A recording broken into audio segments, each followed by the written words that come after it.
Bueno, a continuación teño o prazer de presentar a miña compañeira, directora do Museo Provincial de Lugo, responsable dos departamentos científicos e coordinadora destas xornadas que nos vai a falar dos bens culturais de tradición xermánica no Museo Provincial de Lugo.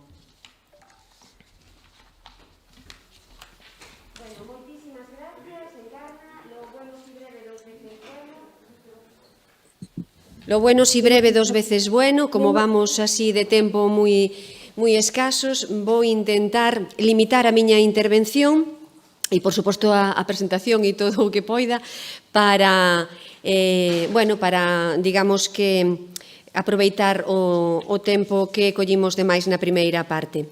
Benvidos a todos, tamén a xente que está online, participando nesta cuarta xornada, segunda parte. E, bueno, eu realmente, vista a estupenda e interesantísima contextualización histórica e documental do profesor Baliñas e a anterior do doutor López Quiroga, e aproveito para incidir en que Natalia Figueras logo na edición da xornada polo miúdo aparecerá na grabación. E, bueno, queríame centrar, como digo, nos bens culturales de tradición xermánica conservados no Museo Provincial de Lugo. E en esta situación tamén aproveito para recordar que temos unha exposición durante todo o mes de xullo donde efectivamente tamén collimos todos estes elementos de época sueva para contextualizalos e amosalos en conxunto durante un mes e medio aproximadamente. Ben, non queremos falar tampouco das cuestións, como decía, da contextualización nin territorial, nin histórica, nin política, nin a cuestión do reino suevo como Estado, como nación, porque xa foron mencionadas con anterioridade. Entonces, paso xa estes mapas que tiña para introducilo, para ir directamente ao quiz da cuestión. E, claro, cando falamos dos bens de tradición xermánica do Museo Provincial de Lugo, por suposto, temos que incorporar todos eses obxectos de tardorromanos, tardoantigos ou galaico-romanas que temos tamén no Museo Provincial de Lugo. E, por suposto, un dos máis emblemáticos que utilizamos tamén, como vedes, para o logo da imaxe das xornadas é a patena de bronce de Sarria, adscrita a este período, e, por suposto, o broche de cinto e o botón e os botóns arroblonados de Penadominga, en Pantón, a cama de freo de cabalo de Triacastela e outros de adscripción posterior ao século V. Como, por exemplo, tamén este relevo de pedra labrado procedente de Saamasas, Lugo, un ladrillo vesal de San Vicente de Castillós, Quiroga, e un fragmento de pizarra con unha inscripción xunto con, por último, unha xarriña litúrxica cerámica de Monterroso, Lugo. Como digo, todos estes obxectos están expostos nesta mostra ad hoc que temos ao abeiro desta xornada no Museo de Lugo ata finais de xullo.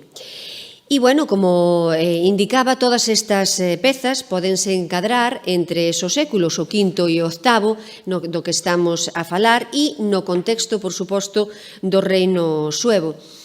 Isto só é unha parte do que pretendemos, que é amosar unha rica cultura material que, por suposto, tamén deriva dunha sociedade complexa, heteroxénea, mas non escura. Este adxetivo tan utilizado, a verdade que me horroriza por completo. Entonces, vamos a loitar con esa escuridade, contra esa escuridade das fontes clásicas. Entón, bueno, pois, como decíamos, esa sociedade ten unhas pervivencias tardorromanas moi importantes, sobre todo no noso ámbito xeográfico, Lucus Augusti, o antigo Conventus Lucensis, pero moitas pezas tamén se adaptarán ás tradicións xermánicas do que xa se constata polas excavacións arqueolóxicas, que é un modus vivendi continuista, pero con unhas características tamén de seu. Non obstante, Para o caso da provincia de Lugo, o seu principal problema é a carencia ou a escaseza de rexistro arqueolóxico, sobre todo no que respecta a ourivería, como vamos a ver. Queda, por outra banda, tamén limitado ou, digamos que, apartado, porque hai outras excavacións arqueolóxicas como as que se están facendo recentemente en Vigo, que están dando conta, están dando moitos resultados desta época. E se falamos da ourivería de tradición xermánica e retomamos un pouquiño a interesante aportación de Jorge López Quiroga, pois temos que falar de que, na miña opinión, o que é obvio, tampouco é que seña unha teoría. É certo que as producións de obxectos metálicos en este contexto cultural e cronolóxico se poden dividir claramente en dúas partes. Por unha banda, a produción sacra, cunha función relixiosa, como as cruces, as patenas, as xarriñas, incensarios, etc., fundamentalmente de uso relixioso ou eclesiástico, e, por outro lado, é unha produción profana ou civil en relación principal co enxoval persoal de uso individual, ben sellado ás elites locais das que tamén falaba na ponencia anterior. Con respecto aos talleres, aos obradoiros de traballo, seguiríase unha dinámica de obradoiros pequenos de produción non especializada, pero tamén ambulantes. Algúns autores tamén sinalan a probabilidade de obradoiros en terras actualmente leonesas e asturianas, ademais do de Toledo. As técnicas de fabricación e decoración máis empregadas son a fundición, os chapados de ouro e prata, o cloisonné, os esmaltados, repuxados, gravado, para non abondar en cada unha delas. E os motivos decorativos son tanto xeométricos como figurativos. Hai unha tendencia ou un gusto polos efectos cromáticos activados a través dese uso de pedras preciosas ou semipreciosas e dos esmaltes, e tamén polos elementos colgantes, quizáis, e isto tamén é un apunte importante, con intencións de sonoridade. É dicir, estas xoias, estas producións están pensadas para ser portadas e ao mesmo tempo que se elevan, pois estes elementos móviles seguramente que producirían un obvio tintineo ou un sonido como unha xóuxere. No que atinxe a ourivería, eu vexo que permanece ese simbolismo prerromano e romano na súa consideración, igual que na actualidade, como ítems de prestixio, polo que as novas tecnoloxías non varían certos significados implícitos no uso das xoias e dos complementos realizados en materiais nobres ou seminobres.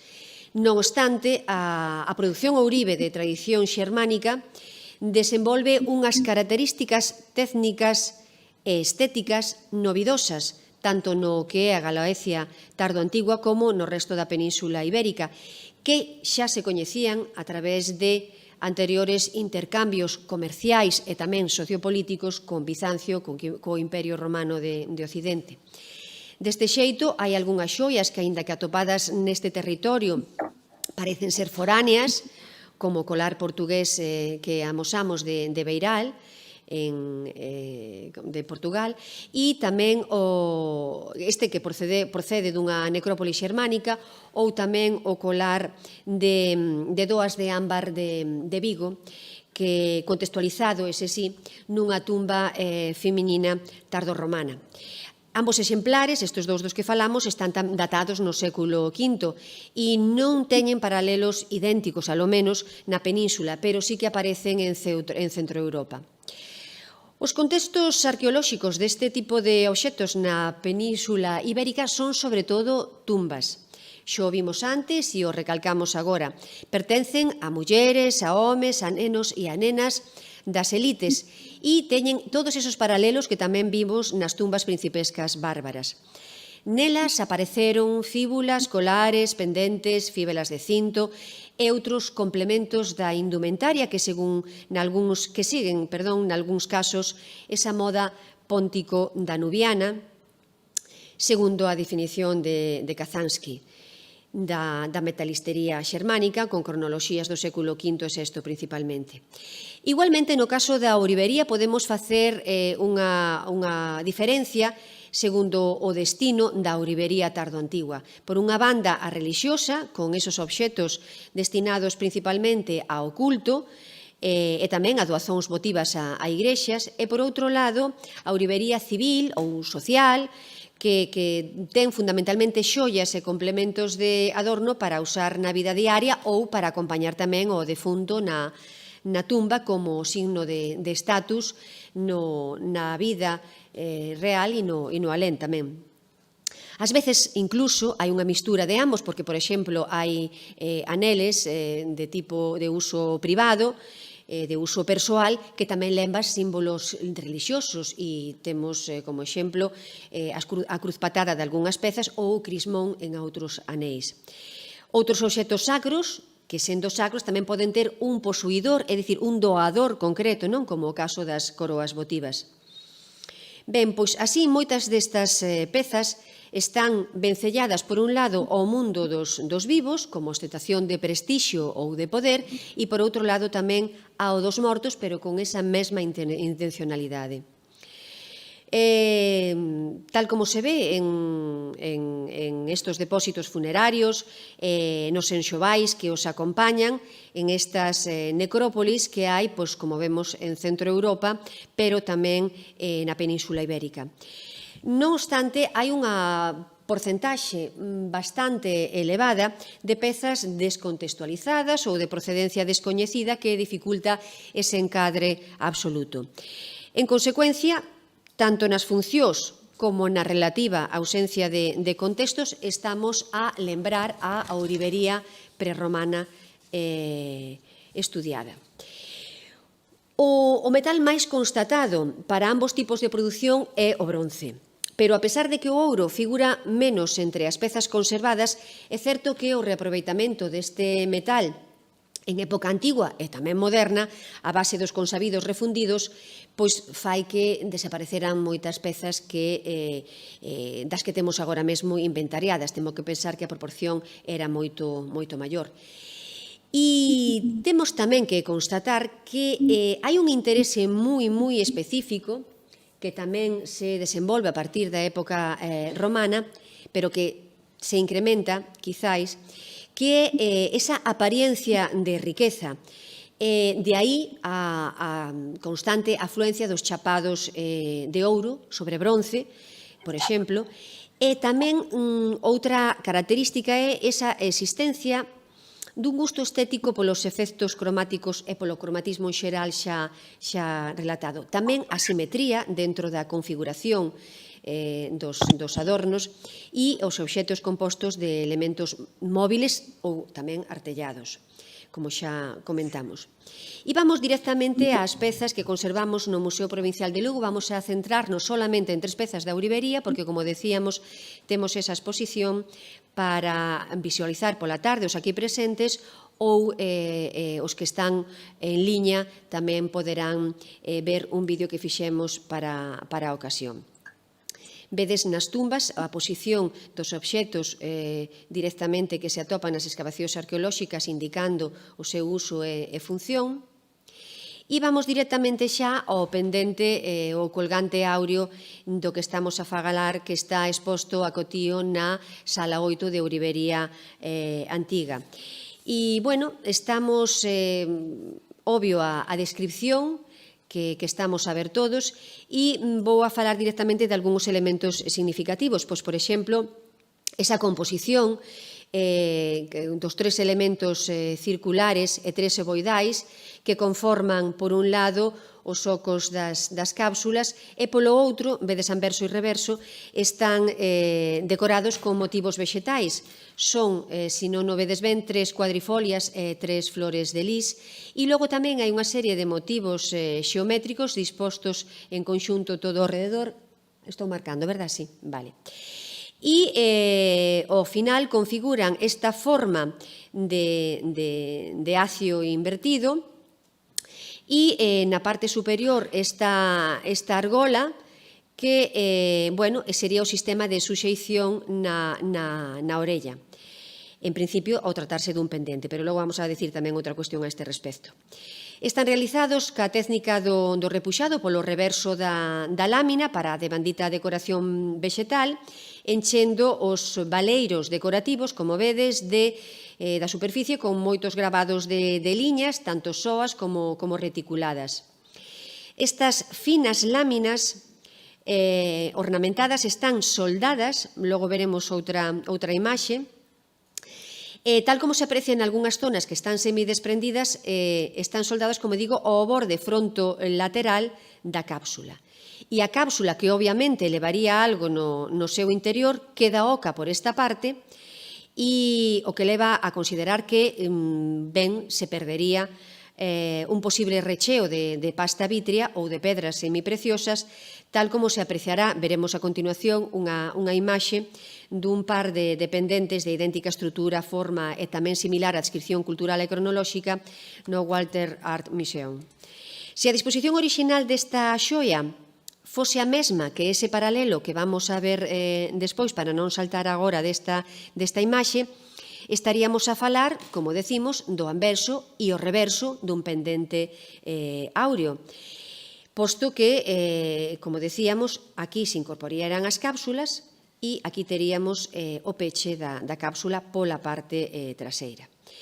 Bien, as matrices usadas, ou os punzós, ou ambas as dúas cousas, na estampación destes mesmos motivos decorativos non son idénticos, posto que incluso nas 4 flores de lis, que é un motivo igual, hai canto menos 3 variables, sendo a máis diferenciada a ovoide, que ocupa o centro da peza, porque é máis estilizada e quizá quixera adaptarse á forma para acabar facendo este triángulo ou acio invertido do que falábamos. Estas flores, na numismática romana, según me comentou tamén un especialista, aparecen asociadas á esperanza, a espes, pero tamén á prosperidade. E na moeda pleno medieval castelano-leonesa tense confundido tamén ás veces coa árbore da vida, segundo nos indicou Antonio Roma. Aínda así, ambos motivos vexetais son moi usados no repertorio artístico alto medieval, non son extraños.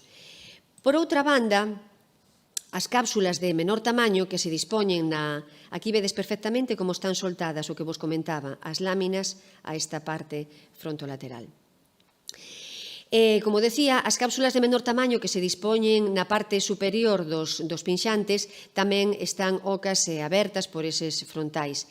Entonces, a idea que expoño a continuación é que, dada a profusión decorativa destas pezas, se fosen para levar como adorno de orella e desaparecidos, ou non rematada a peza con eses engastes, pois poderían ou ben pecharse coa soldadura doutra lámina, que non se ataparon restos na observación que fixemos de soldaduras a maiores, nin de restos de pasta vítrea. Entonces, outra teoría plausible sería o seu uso ou reutilización posterior ou inicial xa directamente como elemento de adorno para a indumentaria ou para o peiteado, porque nos consta que hai moitos elementos deste tipo que son utilizados deste xeito. E, desa maneira, só un dos lados, o visible actualmente, sería o que realmente se amosara directamente. Ben, os paralelos tipolóxicos máis similares desta peza, aquí vemos unha imaxe polo miúdo da cápsula que está na parte inferior tamén, con este pinxante do que falábamos, e vamos cos paralelos tipolóxicos dos que falábamos. Por suposto, isto xa está recollido por Vázquez Seijas no 49, porque estes pendentes viñeron a unha exposición no ano 47, e xa os había relacionado Helmut Schlunk.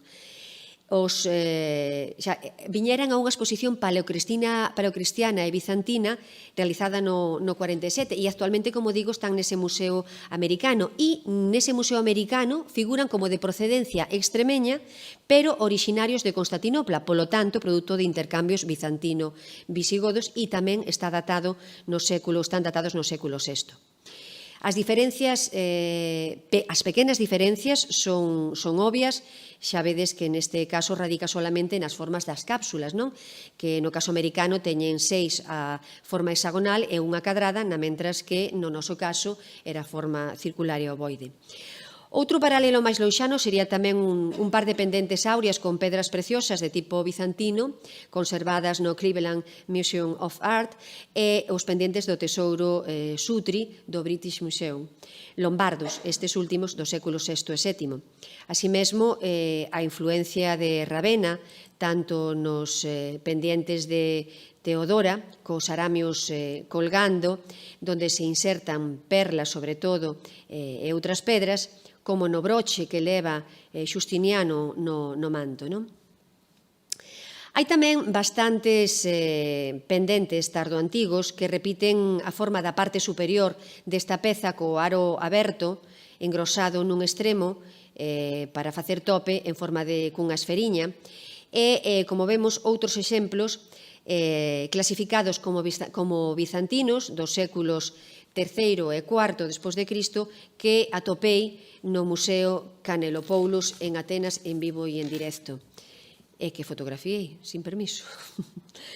Hai tamén outros colares húngaros datados nos séculos VI e VII, atopados nunha tumba e con paralelos en Bulgaria e Crimea, compostos por pezas en forma de triángulo, e colgantes tamén, como vedes por aquí, que, neste caso, xa se ve que albergaban unha pedra ou incluso tamén ás veces cristais e a continuación pois outros elementos, esferas ou estes elementos de por aquí. Non?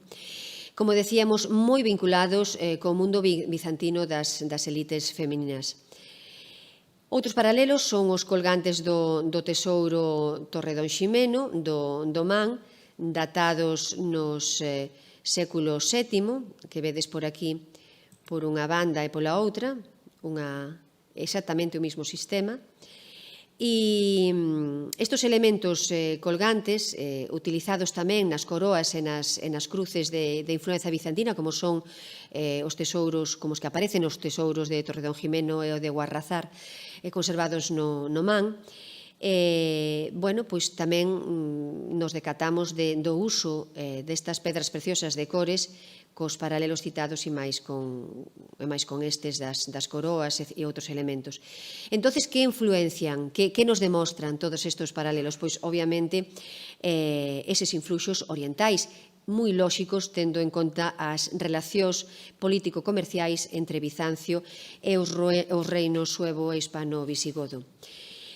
Tanto esta xoia como a seguinte foron adquiridas, estes son os elementos dos que falábamos, colgantes, seguramente con efectos sonoros, moi similares en varias pezas, non solamente no que son pendientes, sino, como vedes, todas estas mostras en outros elementos que nos fan contextualizar e, digamos, que ver que esa corriente xeral dentro da ourivería desta época. E vamos xa directamente tamén agora con este anel áureo que tamén está exposto na sala 8 do Museo de Lugo.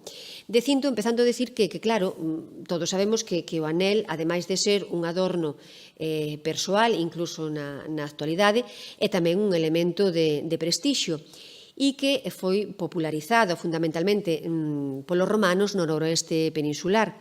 E non solamente os atopamos de ouro, atopámolos tamén de bronce, de prata e adornados tamén con xemas, con pedras, con esmaltes, etc. Esta tipoloxía concreta que estamos a amosar agora de ourivería epigrafiada é bastante frecuente na tardoantigüedade. Os chatóns son gravados ou estampados con burís e punzóns e traballados polo anverso directamente. Nesta peza, o chatón que vedes que agora mesmo é case circular, pero vese e apreciamos que é produto da erosión desas aristas dun octógono, como se pode apreciar mellor nuns sitios que noutros. Arredor da representación central figurativa, na superficie plana do chatón, que é esta, aparece ou disponse unha lenda ao redor que se interpreta como Ranosinde, ou polo menos iso é o que estamos a ler despois dunha observación profunda con varias técnicas entre varios técnicos tamén do Museo Provincial. Este nome, Radosinde, aparece xa citado a finais do século IX no nomenclátor toponímico medieval da diocese de Lugo, polo menos aí o atopamos deste xeito. Pero, neste caso, no caso deste anel, faría referencia ao seu dono e, obviamente, polo metal noble utilizado, indicaría un estatus social bastante elevado.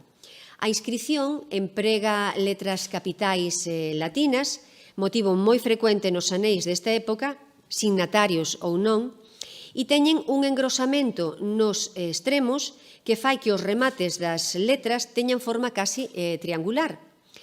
Da grafía das letras hai que destacar a lectura do S, dado que ostenta un peche no segmento superior, que supoño que se poderá ver mellor aquí, que asemella a un G minúsculo, pero trataríase, como todos sabemos, dun nexus das letras OS.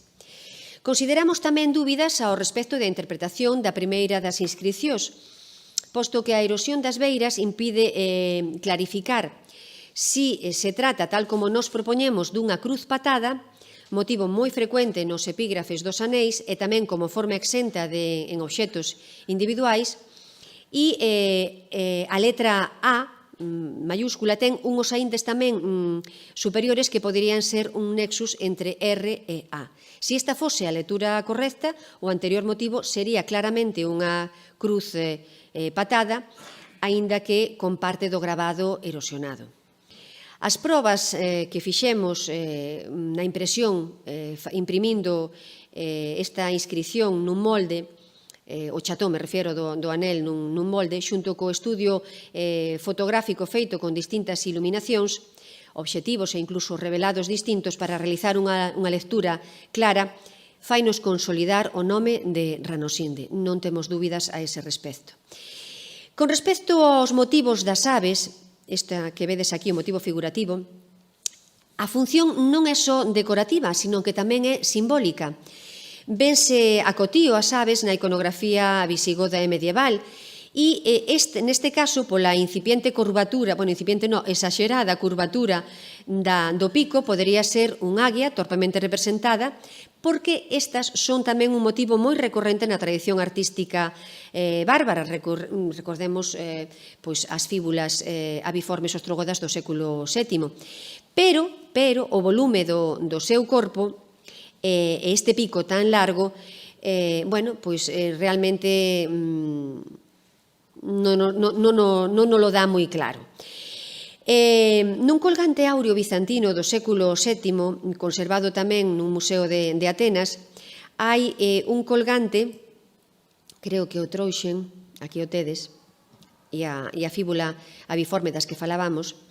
Atopei este colgante que é curioso porque representa os dous elementos dos que estamos a falar neste anel, que é, por un lado, unha ave coas ás despregadas e, por outro lado, en riba, unha cruz patada tamén, pero escrita nun círculo. Ben, casualidades, pero atopei no ali. O anel, datado por algúns investigadores entre os séculos VI e VII, foi froito dun achado casual e totalmente descontextualizado, co cal o encadre cronolóxico, como decíamos, non é absoluto, pero por os paralelos que temos datados, pois sí que se pode consolidar unha aproximación cronolóxica. Temos os anéis procedentes da necrópolis de Santa María de Ito, en Cantabria, relacionados neste contexto sí, cos ritos de inhumación do defunto, coa indumentaria e coa ourivería e cos seus complementos, ou tamén no cántabro hoxe burgalés atopado en Penamalla, nas Loras, que tamén é un signatario áureo datado no século VI e VII, e tamén ten un ave e unha inscripción, e a inscripción pon Sabater. ou os aneis conservados no Museo Arqueolóxico Nacional, sobre todo un signatario áureo hispano-visigodo de Córdoba, e, por suposto, o que xa conocemos mellor, que é o de San Martiño de Romelle de Samos. Esta peza lucense ten no chatón tamén unha disposición decorativa similar. Unha figura central rodeada de letras, ao igual que outro da colección particular, este é o de Romelle, non o de antes, igual que outro tamén que foi publicado por Bouza Brey en 1942, que representa un chatón con unha ave central e letras alrededor que pon Ildiver. Tamén hai un outro anel áureo conservado no Museo Nacional de Arqueoloxía de Lisboa, que ten gravada tamén un ave, probablemente unha pomba, realmente, sin definir, e a inscripción runoisa, e outros paralelismos destacados, sobre todo na morfoloxía e decoración do chatón, a base de inscripción con imaxe central, son os aneis signatarios de Rabitón e o Museo Nacional o de Manoaldi, que está no Museo Nacional Soares dos Reis, en Porto, que ten tamén, como vemos, unha inscripción e un chatón octagonal. As similitudes dos chatóns destes aneis cos traballos das cecas das moedas tamén nos deu en clasificar como de tipo monetal ou relacionados co monetario hispano-suevo-visigodo, pero, aínda que certamente esas influencias son obvias, teñen funcións e significados ben distintos como pezas individualizadas, símbolos de prestixio e poder, tal como se pode xuzgar polos paralelos amosados, conservados ou non, son exemplares realmente ben definidos tipolóxicamente. E pasamos xa ao broche de cinto de Baomorte, de Monforte de Lemos, Lugo, este sí, con adscripción xeográfica. Como vedes, este obxecto compónse dunha placa metálica circular de sección rectangular e unha fibela cunha argola e unha agulla grosa que remata aquí nun motivo zoomórfico que se interpreta, segundo os autores, como un can, un felino ou unha águia. Esta agulla zoomorfa tamén se dispón no cinto portuxés de Beja, peza foránea atopada nun depósito funerario ao xeito das tumbas principescas centroeuropeas e tamén datado no século V. A argola, a agulla e a placa teñen por toda a superficie decoración incisa a base de motivos xeométricos, como vedes, círculos, eses, espirais, ondas, liñas, etc. A parte máis grande da peza, como vedes, é esta de bandita placa de suxeición ao cinto, e dela só se conserva a parte superior. Ten 5 grandes cápsulas ovaladas independientes, recheas de probable pasta vítrea de un color vermello, aínda que parece negro, pero é moi oscuro. Están dispostos en forma de aspa xunto con 2 grupos máis nos sendos extremos, compostos tamén por outras 3 pedras de menor tamaño e dunha cor máis clariña. Estes últimos engastes, que teñen uns forma esférica e outros forma de lágrima, pois aseméllanse tamén a uns granatillos dos apéndices dunha fíbula que se pode ollar, como fixen eu, nunha fíbula de arco do Museo Lázaro Galdiano.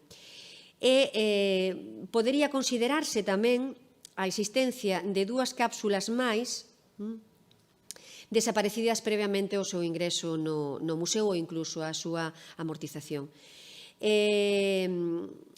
Entón, situaríanse aquí nestes sitios afrontados en estes sendos ocos e terían unha forma triangular polo que se deriva deste oco, deste baleiro estrutural que hai aquí. A simetría é tamén un valor importante dentro da estética da ourivería de época visigoda. E, bueno, os motivos xeométricos que rodean as cápsulas, como vedes, son idénticos, pero distintos. É dicir, é o mesmo motivo, pero desenvolto de xeitos distintos. Bueno, esta peza ten unha estética colorista, un horror vacui decorativo e aparenta esa suntuosidade que se pretende darlle ca súa manufactura e consigue ese efectismo visual a pesar de que os materiais usados non señan nobres. Estamos a falar de chapado en ouro sobre bronce e de non pedras preciosas, ni moito menos. Vedes aquí as medidas, non falei delas, pero tédelas na exposición, tanto eso como os pesos, para ver aquí vese moito mellor que na anterior imaxe o motivo zoomorfo da agulla e neste caso tamén a decoración en ondas, todo por aquí. Bien. Datación, pois unhos investigadores no século V e outros no VI e outros no VII, en fin, tense considerado esta peza na liña do que falaba Carlos Valiñas en principio como visigoda, de Obradoiro suevo, pero de fora da península, de influencia lombarda, distintos investigadores como López Quiroga, Rodríguez Lobelle, Rodríguez Resino, Cox, Casal García, Blanco San Martín, pero, bueno, o que está claro é que hai que incluílo dentro do repertorio de pezas dos séculos V, máis quinto que sexto. Paralelos similares, pois temos os do... Aquí vedes a parte traseira, que, como vos decía, está desaparecida, o reverso do broche. E aquí exemplos que tamén poñía López Quiroga con respecto aos motivos decorativos xeométricos. Bien, pois que decíamos que paralelos, a parte dos da colección do Museo Arqueolóxico Nacional, encadrados no nivel 2 por Ripoll, como de Castiltierra, Segovia, que se atopou este sí nunha necrópole visigoda. Hai tamén outros de placa circular, máis no Museo de Segovia. Hai paralelos funcionais galaico-romanos na placa de cinto do castro de Torroso, de Mos, Pontevedra. Outros tardorromanos, como as placas de bronce de Penadominga, Quiroga, Moraime, Muxía, as Pereiras, agás, por suposto, nesa forma rectangular, calada e con inscripción da placa. Ou, como tamén temos que ter en conta, a colección de broches visigodos do Man. Aínda que as formas ali predominantes son máis aliriforme e rectangular que deste tipo. A fibela áurea de Bueu, que vedes aí, do século V, ou incluso a portuxesa antes mencionada, tamén teñen esta forma circular e estas sí tamén proceden dun enxoval funerario de inhumación, como outros exemplos de achados en necrópolis hispano-visigodas da meseta castelá e da bética entre os séculos V e VII, que siguen a tradición, insistimos, de amortizar bens de prestixio das tumbas principescas centroeuropeas, cuxo costume se espallou polo resto do continente a través do contexto desas migracións bárbaras a partir do século V.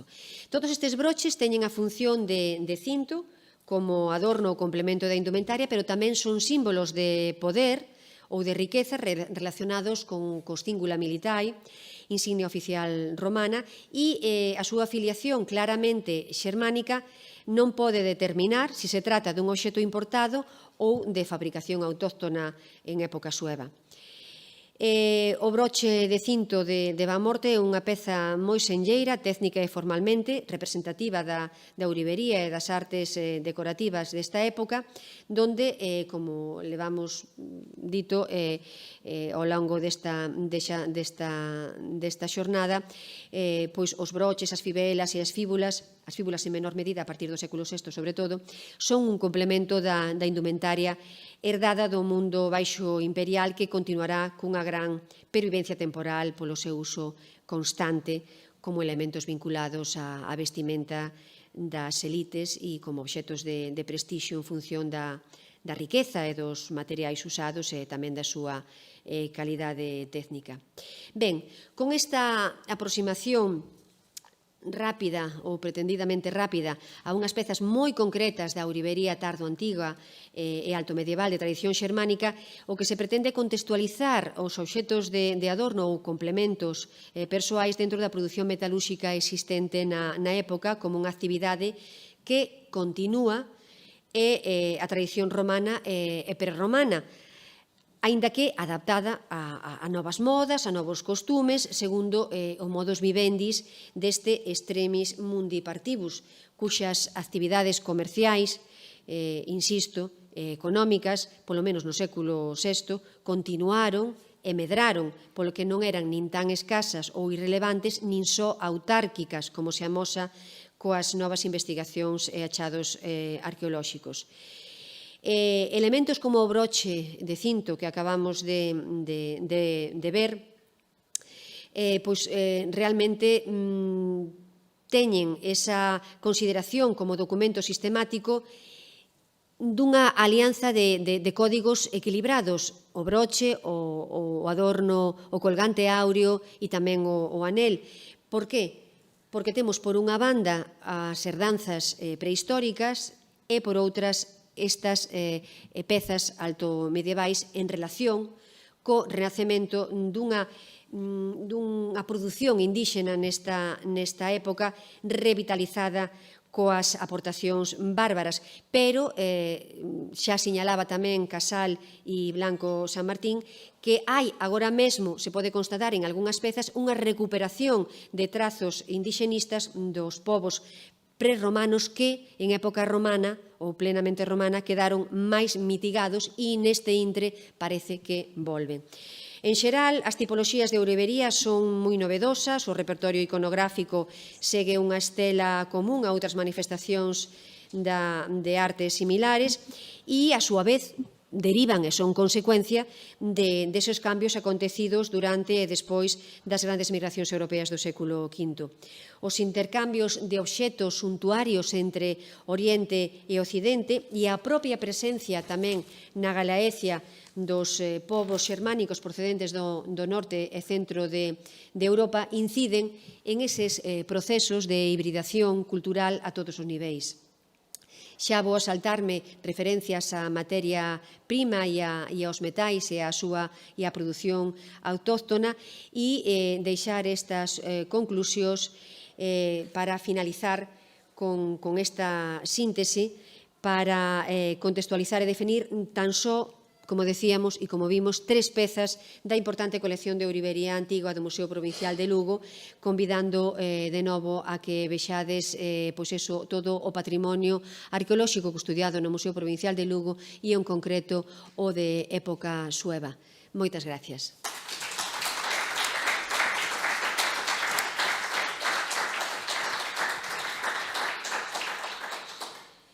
Moi ben, e agora convido a chegarse á mesa a Ana Goi e a Pablo Núñez Meneses.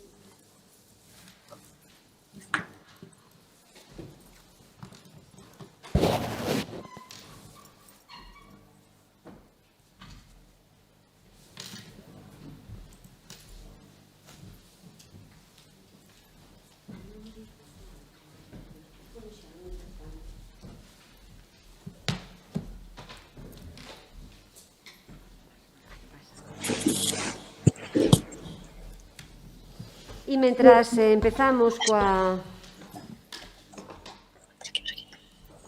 vamos colocando o aporte, digamos, gráfico que vai a utilizar Pablo e Ana, procedo a realizar unha presentación moi resumida por cuestións de tempo. Pablo Núñez Meneses vennos de Láncara e está con nós. É doutor en Historia pola USC, é máster en Numismática, máster en Humanidades EDEA tamén na USC, máster do profesorado en CAP tamén na USC no 2009, e ten varias publicacións relativas aos achados monetarios medievais de Galicia, a moneda medieval galega, ten catálogos publicados e participou en componencias en distintos congresos, seminarios, xornadas, etc. etc. O presidente de Ámbar, con quen temos a honra de colaborar tamén para moitos eventos numismáticos que se realizan co apoio do Museo Provincial de Lugo, e membro tamén da ANE, do CFNF, do ANP, en fin, responsable de Silicua e outros moitos, pero vamos a pasar xa inmediatamente para que nos faiga unha introdución á moeda da época sueva. Pablo, cando queiras. Bos días a todos e moitas gracias á organización por convidarme. Agradecer tamén a excelente contextualización dos meus compañeiros que me precederon. Eu vou falar de numismática brevemente, pero de numismática non no plano nin estético, nin metrolóxico, senón naqueles datos que nos podería aportar a moeda dentro deste escuro mundo como é o suevo. En primeira instancia, o que habría que recoñecer é que as tempranas cruñacións suevas xustifican unha forte consolidación política, inicialmente xa. Ca Igrexa, a cabeza das cidades, estructuradora do territorio, como confirma o parroquial e documento no que tamén aparecen a maior parte de topónimos que se inscriben nas series monetarias suevas. Dentro destas emisións, eu dividirías en tres grandes grupos. O primeiro grupo, o de series propias, que serían as dúas primeiras imaxes, son aquelas series que presentan unhas características que se asimilan sen lugar a dúbidas ao poder central suevo en torno a Braga, non? O primeiro exemplar sería a Silicua de Riquiario e o segundo exemplar sería o sólido de Braga. Vemos nos reversos as marcas de ceca BR. A importancia da Silicua de Riquiario é suma, non? É lóxico que se falamos do primeiro reino medieval de Europa, tamén sería consoante fácil de entender que a primeira moeda medieval de Europa podería ser esta, non?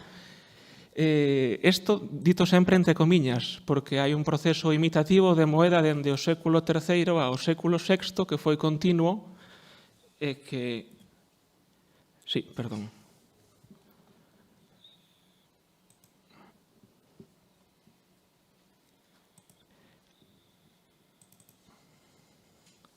Un proceso imitativo, dicíamos, que foi continuo e que fai que esta sexa unha de outras, aunque con estas especificidades propias, non? Os achádegos monetarios, como vemos nesta segunda imaxe da distribución dos achádegos das Silicuas de Riquiario, mostran os contactos políticos existentes entre centro e periferia, tamén discurren dentro do que sería a economía do don. Esta non é unha moeda comercial, como vamos despois a ver, unha moeda que sirva para os intercambios comerciais diarios. O tránsito da moeda reflexa, lóxicamente, o tránsito das xentes que a levan consigo.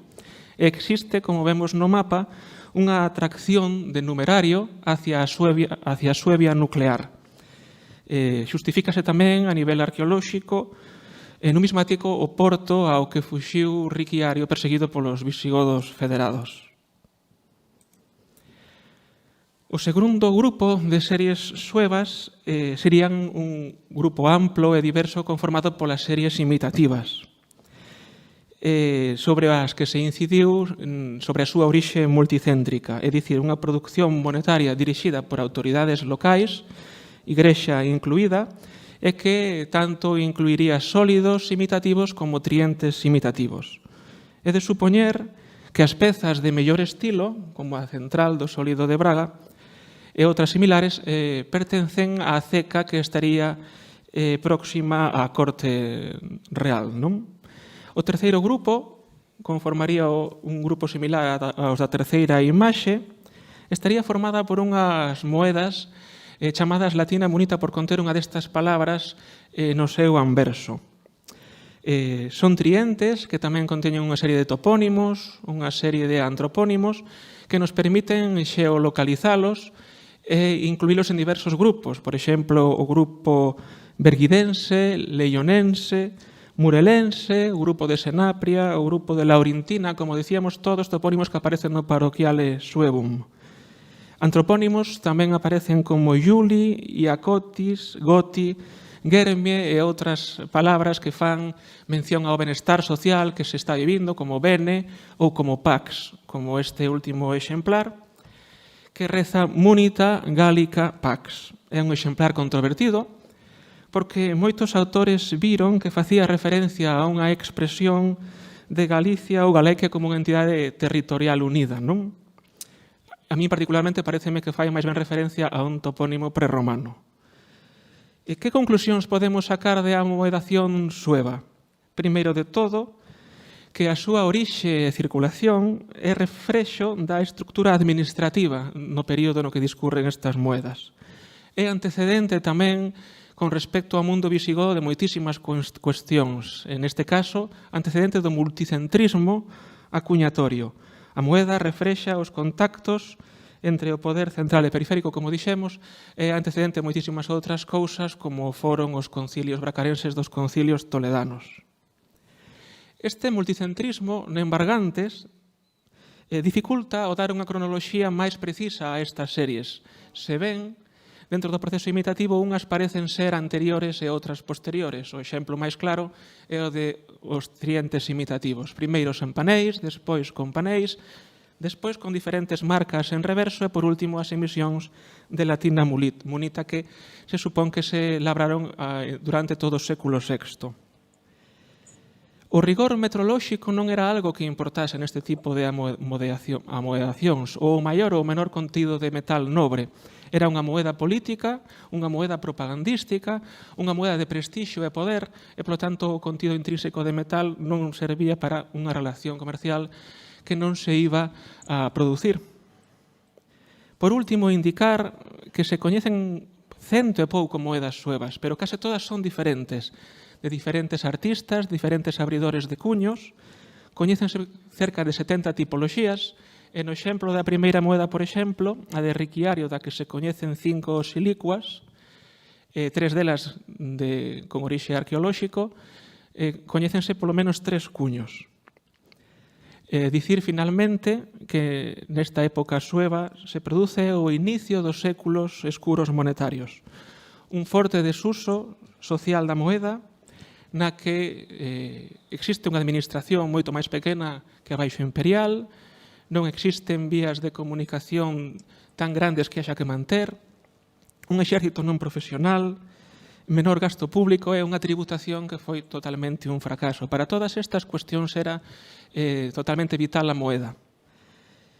O mellor exemplo de todo elo é dicir que se produce un monometalismo acuñatorio no que prevalece a moeda áurea e que a moeda áurea, como dicimos, non é unha moeda idónea para usarse no comercio. E sen máis, moitas gracias a todos.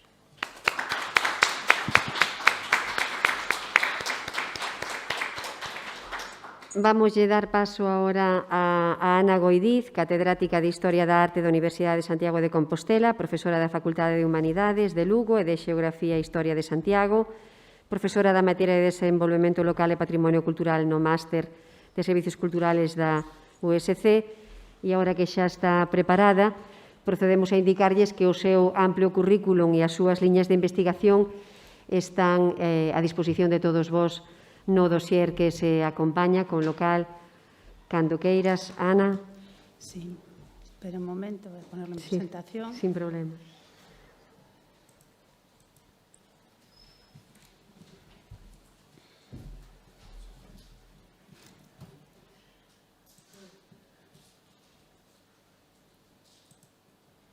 Vale, gracias. Bueno, muchas gracias a todos. Me dijo Aurelia que tenía 5 minutos, así que voy a ir lo más rápido posible. Muchas gracias a la red y al museo por contar otra vez conmigo y pensar que puedo aportar algo a estas cuartas jornadas de arqueología. El ámbito en el que me voy a detener es el eremitismo en los valles del Miño y el Sil en la Alta Edad Media. Y para eso, quizá lo primero que tengamos que hacer es establecer qué entendemos por un eremita. Y a partir de ahí, centrar qué tiene que ver el eremitismo con el monaquismo y en qué contexto nos encontramos en la Edad Media. Lo primero que sería necesario aclarar es que el eremita es esa persona que vive sola en un lugar deshabitado, especialmente para dedicar su vida a la oración y al sacrificio, que habita en cuevas o chozas y que se alimenta de la recolección de frutos. La imagen que tendrían esos eremitas que se asientan en la Ribeira Sacra en los siglos de la tardorromanidad y el comienzo de la Edad Media sería similar al que encontramos en esta pintura de Diego Velázquez que se conserva en el Museo Provincial, en el Museo del Prado, y que nos muestra a San Antonio Abad y a San Pablo Ermitaño. Gente aislada, gente que ocupa cuevas, gente que vive de la recolección. En ese contexto tenemos ejemplos a nivel europeo importantísimos, como pueden ser eremitorios excavados en la roca, como el que estamos viendo en Goreme, y que fueron grandes centros de espiritualidad en una época que nos mueve entre el siglo IV y el siglo VIII. Frente al eremita tendríamos al monacus o al monje, es decir, aquella persona que pertenece a una orden religiosa y vive en un monasterio, bajo una regla y, por lo tanto, bajo el báculo del abad, ¿no? En esa línea tendríamos el surgimiento de las primeras órdenes religiosas, como los benedictinos, representados por San Benito de Nursia, y que van en un primer momento a ocupar construir iglesias en cuevas y a partir de ahí formar sus lugares de habitación en zonas más abiertas, con su iglesia o capilla y una zona dedicada a la zona conventual para la comunidad religiosa. En esa línea tendríamos los grandes monasterios de Meteora, de Monte Athos o incluso los que tenemos en la Ribeira Sacra. ¿En qué contexto histórico nos movemos? Bueno, pues nos movemos en un contexto histórico que arranca del Edicto de Milán y del Edicto de Tesalónica, que suponen la libertad de culto, por un lado, y la aparición del cristianismo, el reconocimiento del cristianismo como religión oficial. Y a partir de ahí, en el ámbito de la Ribeira Sacra, tenemos la llegada de las legiones romanas, que se van a encargar de la organización del territorio. Con ellos llegan legionarios que proceden de la zona oriental y que traen consigo el culto mitraico y el culto al cristianismo.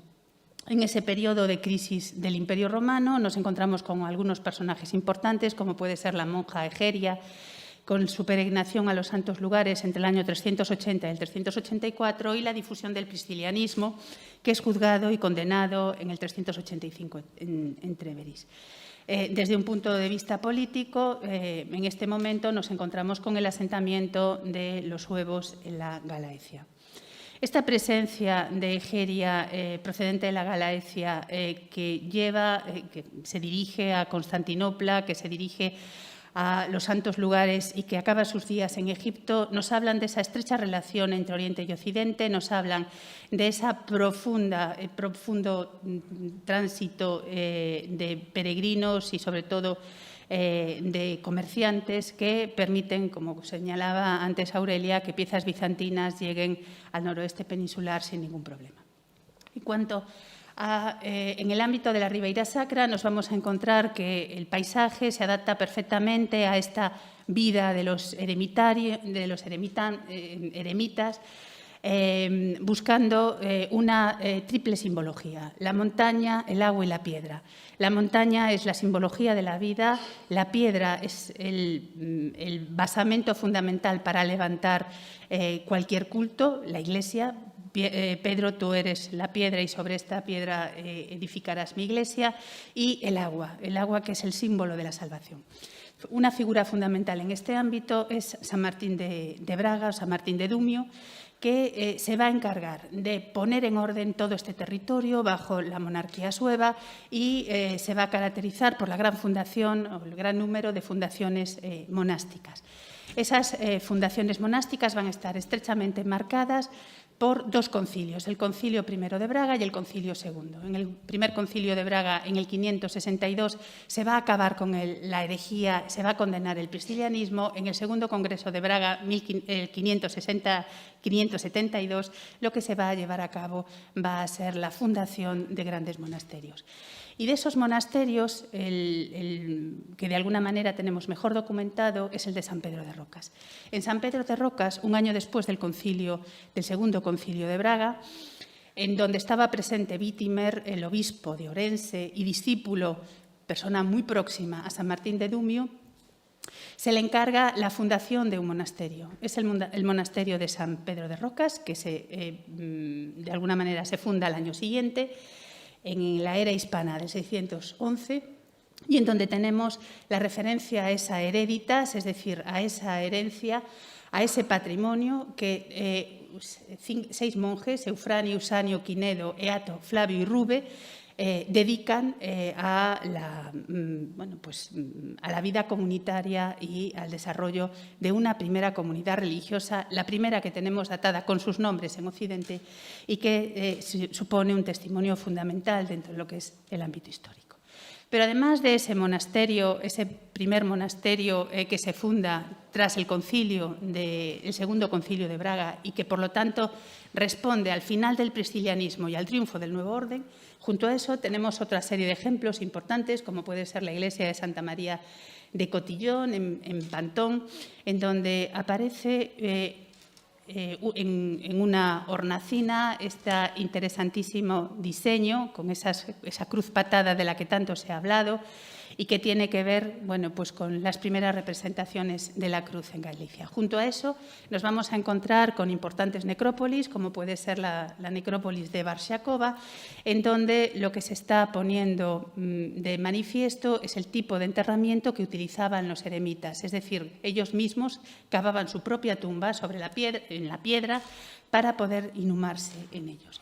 En esa misma línea de testimonios importantes epigráficos puede ser el caso de Penalonga, en Pova de Tribes, en donde se conserva sobre una pared granítica una interesantísima inscripción que tienen ahí transcrita, en donde se recoge que en el nombre del Señor hemos iniciado la presente construcción en la era del 1100, es decir, el año 972, con tan buenos resultados que se dice que este lugar es la auténtica ciudadela de Santa María. Espacios que eran dedicados a la Virgen o que eran dedicados a la divinidad y que se encuentran en un ámbito agreste, en un ámbito alejado y que servirían de hábitat para estos eremitas que recorrían o que se estaban asentados en estos valles del Miño y del Sil.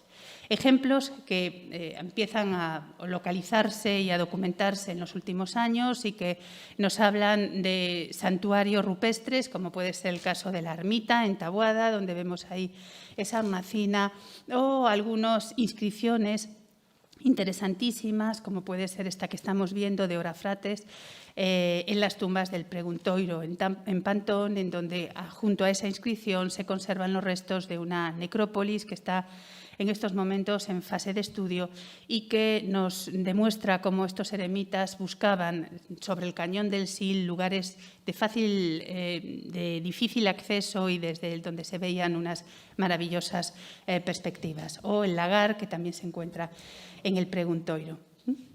Restos que encontramos en las paredes, esas cruces patadas que se reproducen junto a inscripciones que están en fase de estudio. Ese eremitismo no va a desaparecer con la aparición de las órdenes religiosas, sino que va a convivir con ellos. Era muy habitual que los monjes se retiraran durante de determinados periodos del año, como podía ser el Adviento, como podía ser la Cuaresma, a orar y a retirarse en el monte, y para eso había algunas capillas ligadas a los monasterios, como es esta de San Xoán de Cachón, que fue fundada por el abad Franquila, tal como aparece en el dintel de la puerta, y en donde vemos cómo esa práctica eremítica se va a mantener hasta el momento de la desamortización. Y, por último, frente a ellos surgen los grandes monasterios que van a alojar a las grandes comunidades religiosas y que a lo largo del tiempo van mudando su imagen, y el mejor ejemplo que tenemos en esa Ribeira Sacra es el monasterio de Santo Estevo de Ribas de Sil, que cada vez se vincula más a esa presencia de San Martín de Dumio en el siglo VI, y que a partir de ahí evoluciona en época alto medieval, bajo medieval, moderna y contemporánea, hasta convertirse en un parador de turismo. Y simplemente tener en cuenta que esa espiritualidad que rodea estos espacios, que tuvieron una altísima densidad en el Valle del Miño y del Sil, se han ido transformando a lo largo del tiempo, pero dejando de alguna manera esa huella del eremitismo. Ahí estamos viendo unas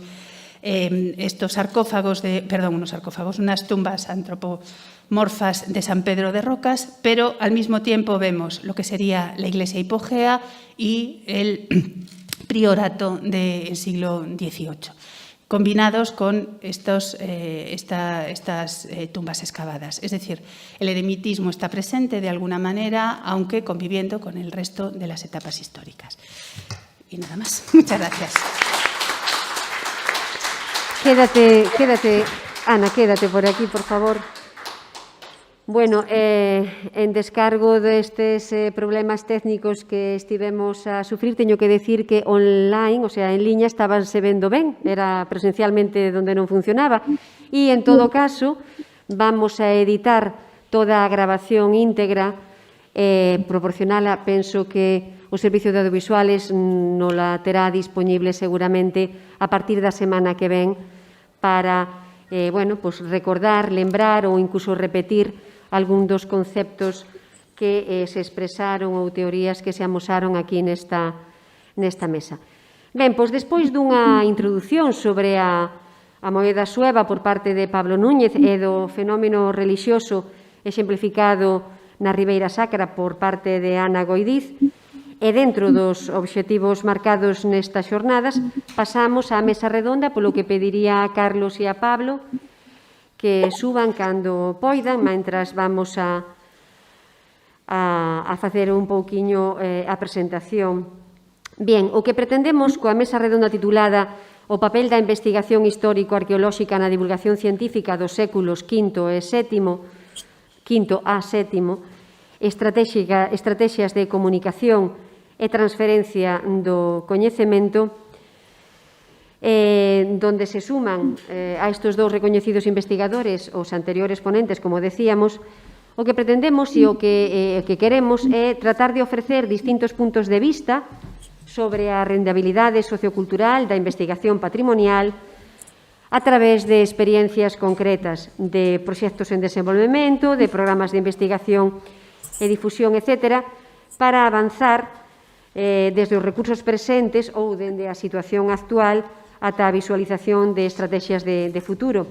Ademais, por suposto, de coñecer e fomentar o significado do mundo suevo, a participación de todos vostedes, os que asistides, e a implicación tamén da comunidade. Deste xeito, ao remate das propostas breves que van a ter cada un deles, aos que se sumará tamén Jorge López Quiroga e Natalia Figueiras Pimentel desde Alemania, que xa os vemos tamén ali. Moi buenas. Pois, como decía, establecer un debate para aquelas cuestións que queiran abordar tanto presencialmente, aquí directamente con registradas, como tamén, se queren facer algún apuntamento ou algunha pregunta a posteriori en liña, será registrada e comentada, transmitida, como decía, aos ponentes. Ben, pois, dado que Ana fuche a última en intervir, se queres facer algunha introdución ao respecto do tema desta mesa redonda sobre o papel da investigación histórico-arqueolóxica. ¿Quieres empezar? Sí, sin gracias. Problema. Bueno, a mí me parece que la investigación tiene que ser la base sobre la que podamos hacer la difusión y la divulgación. Desde hace años, además, yo trabajo en esa línea para intentar que lo que se está investigando pues, en la universidad pueda pasar inmediatamente y difundirse a través de nuevas tecnologías o de nuevos soportes y que permita, por lo tanto, que esa investigación que se hace en centros públicos salga al exterior y sirva para el desarrollo de esa sociedad. Hay que tener en cuenta que los recursos arqueológicos pueden ser, en muchos casos, un punto de interés sobre el que no solo organizar itinerarios y rutas, tanto para el turismo como para las propias comunidades que están asentadas en el territorio. Y en ese sentido, pues hablaba antes de Ribeira Sacra. En Ribeira Sacra se está trabajando distintos colectivos en lo que se reconoce se denomina como arqueología comunitaria, en donde las comunidades asentadas en el territorio son las que financian esos estudios arqueológicos, ¿no? Y en ese sentido creo que hay que intentar unir recursos, la universidad, los museos, las comunidades, para que toda esa investigación que se está realizando y todos esos análisis pues puedan ser transmitidos a la sociedad y, por lo tanto, rentabilizados para valorar y difundir todo ese conjunto arqueológico que es importantísimo. Carlos, si queres proceder a comentar algo da temática desta mesa, un apuntamento breve, por favor. Sí, sendo brevísimo, eu simplemente querería, de cara precisamente a eso, comunicación e transferencia do coñecemento, chamar a atención sobre un feito. A atención, digamos, mediático interese da xente sobre o período suevo está tremendamente centrado no momento da súa instalación, no momento dos conflitos militares, a expansión, a creación do primeiro reino de Europa, incluso pois esa imaxe de cando os suevos galaicos dominaban a Península Ibérica, que por outra parte tamén é do que temos máis información detallada de primeira man. Sen embargo, eu persoalmente como historiador, creo que xa o dixen antes, considero moito máis fascinante e creo que debería centrarse moito máis interese nese segundo período, menos atractivo, aparentemente, que o da creación e a consolidación dunha sociedade común, a inculturación dos suevos, o establecemento de duns vencellos cos habitantes galaicos, a mediación da Igrexa e a creación dunha sociedade. Simplemente, moi brevemente, vou dicir que antes se me quedou, por exemplo, un feito singular.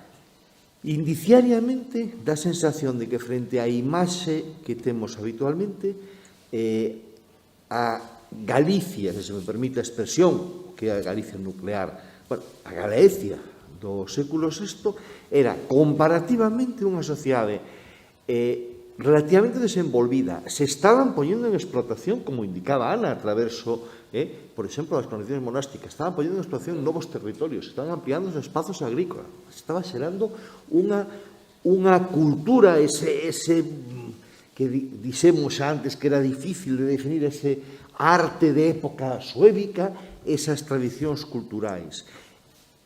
En resumidas contas, desde o punto de vista de facer unha película, unha boa traxedia é o mellor. Desde o punto de vista de vivir unha vida tranquila, creativa, de desenvolvemento, de adquisición, de novos saberes, de novas posesións, o que no fondo todos desexamos. Insisto, por tanto, que a min me parecería moi interesante que puxéramos o acero nesa segunda parte, e sobre todo para coñecer como foi posible ese proceso, por que tivo éxito e non noutros lugares. Por se non o deixamos claro, os suevos estiveron en territorio galego exercendo un dominio sobre uns 170 anos aproximadamente. E seguramente estiveron menos de 100 anos exercendo unha auténtica influencia, é dicir, creando un auténtico reino galaico. E non embargantes, en apenas eses 100 anos, deixaron unha pegada significativa e que permanece hasta hoxe en día. Interesantes apuntamentos que continuamos agora coa Intervención de Pablo Núñez. Sí, eu dar a razón aos meus compañeiros, por suposto, indicar dúas cuestións. Unha, a complexidade da moeda sueva que fixo que case non houbera continuidade nos estudios científicos, dende os anos 80, obras como Cabral e Metcalfe, unha obra no ano 92 de Gómez Márquez, e dende aquela ata hoxe prácticamente non houbo nada. En segunda instancia, indicar a importancia que ten a colaboración de institucións públicas na difusión do noso patrimonio con outras institucións asociativas ou institucións privadas. En terceiro lugar, indicar que o mundo xermano, neste caso o mundo suevo, tivo colaboracións importantes a nivel cualitativo, como puido ser a expansión da acuñación a áreas que non eran cotidianas no mundo romano, é dicir, que partiron os limes romanos tanto na Galaequia como nas terras do Rin. Moitas gracias, Pablo. E agora, si penso que está nos oindo Natalia Figueiras Pimentel. Benvida, Natalia. Moitas gracias. De forma moi breve, pois, relacionar tanto o estudo que presentamos en relación á bribería xunto con o estudo que a nivel de contexto está tamén relacionado co que estamos a falar da investigación que estamos a facer de San Pedro de Rocas, pois eu moi brevemente gustaríame destacar que a investigación que non só no ámbito científico é valiosísima, desenrolámola de alguna maneira sempre como de portas para dentro, salvo neste tipo de xornadas que nos permiten facer a difusión pertinente, igual que as publicacións, pero esta investigación, como se comentou agora na mesa redonda, ten que trascender, ten que ir máis alá. Neso estamos todos de acordo que a difusión ten que traspasar fronteiras que a toda agora pois eran demasiado opacas. Entón, nese xeito, o público en xeral ten que ter coñecemento ou menos acceso a este tipo de información, non? Pero eso non pode ir en contra ou non debe ir en menoscabo do que sería a conservación do patrimonio. Entón, sí que falamos moitas veces de turismo e falamos moitas veces de posta en valor dos bens culturais. No caso dos obxectos de museo é moitísimo máis fácil pois facer gala desta conservación tan excepcional como a que se fai nos museos de Galicia ou no Museo de Lugo, pero no caso do patrimonio que está a intemperie, os yacementos arqueolóxicos e todo tipo de construcións arquitectónicas que están moito máis desamparadas, pois ás veces a difusión e a divulgación e a intensificación do turismo fai que queden en estado de perigo, de risco, un pouco quero facer un chamamento a que a investigación deste período que se traslade ao público en xeral, que é algo necesario, fágase dun xeito controlado para que as obras e os lugares non se degraden e non vayan menoscabo da historia do material dese obxecto. Algo moi sencillo é pois facer algo moi coñecido como unha necrópolis e logo atender a que a xente cando visita pois pisa esa necrópolis, métese dentro das tumbas, etcétera, etcétera. Entón, sí que fago un chamamento desde aquí que a investigación témola que facer chegar a todo o público, pero tamén para fomentar a conciencia da conservación tan necesaria e imprescindible do noso patrimonio. Moitas gracias, Natalia. Moitas gracias. Jorge López Quiroga, a túa intervención. Sí, bueno, tocáronse moitos temas tanto nas ponencias precedentes como na mesa redonda. Eu gustoume moito a presentación tamén de Pablo respecto á moeda. Eu creo que non se poden en 5 minutos decir as cousas de mellor maneira, máis claras. Creo, además, que da primeira a última palabra pois non cambiaría ninguna coma. Igual que as outras intervencións tamén excelentes, non? E tocáronse moitos temas. Enlazo co que dixo Natalia e logo algo sobre o contido.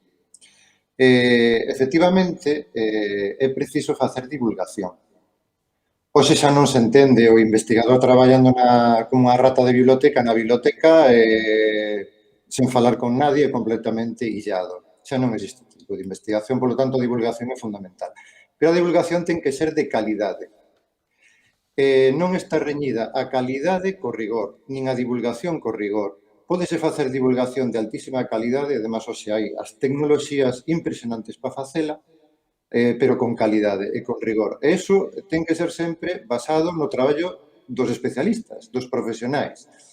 E aquí eu vou tirar un pouco contra a política e os políticos, e que teño que facelo, porque moito da mala divulgación, podemos falar do Reino Sobo, pero podemos falar de moitos lugares patrimoniais emblemáticos en Galicia, a responsabilidade política, do mal uso que os políticos fan por intereses electorais deses bens patrimoniais e de períodos históricos, como pasou, e falou o profesor Baliñas, do Reino Suevo.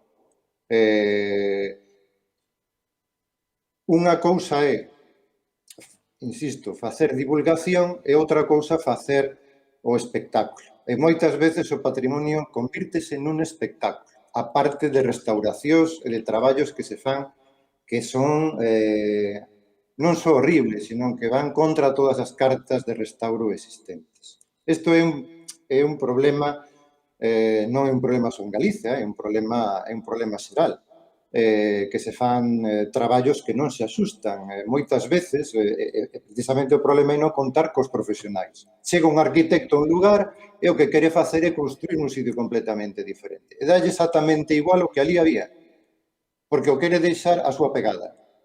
Quere deixar a pegada do arquitecto, do seu nome. Eu fixen isto, e leva a miña marca.